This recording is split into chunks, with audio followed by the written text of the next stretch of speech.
Hey guys, welcome back to the channel. Today I'm out in the wagon. Got to wear in the diff gears now that it's all been installed.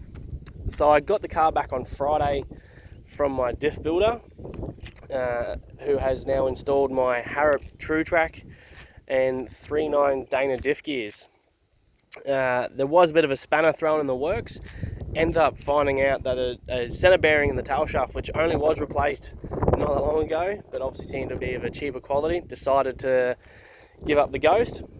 So I did have to take it back, thankfully, to my mechanic, who sorted that out ASAP for me yesterday, and he's now installed a Hardy Spicer center bearing into the vehicle.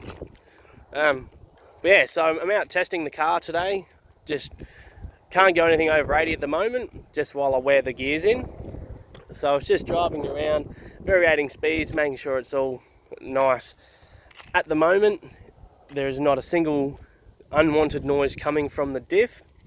Obviously, being now that it's a Trutrac, if you give it a little bit of throttle on a corner, you'll get the nice chirp of as the diff starts to engage itself. But I'm really enjoying having the new diff gears. It just makes the car drive a whole lot nicer and just a bit more fun spirited.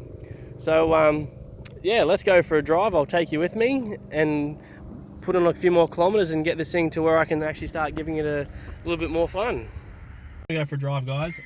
I've got the assistance of a mate with me today. Obviously it's going to be a bit hard trying to film and drive at the same time. So again, we're out on a port access road, going to take it for a test drive and to show you what it's like. So let's give it a hit.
Alright guys, well that's a little bit of a drive video and stuff for you.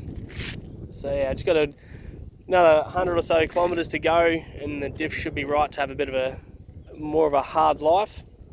Not that this car will ever become a skid pig, but it definitely will be a little bit more fun to drive. So next couple of videos I'll probably be obviously able to show it going a little bit harder, and I do then have to do an oil change in the diff as well in the next 500 kilometers. So thanks for watching, guys. Cheers, and I'll catch you next time.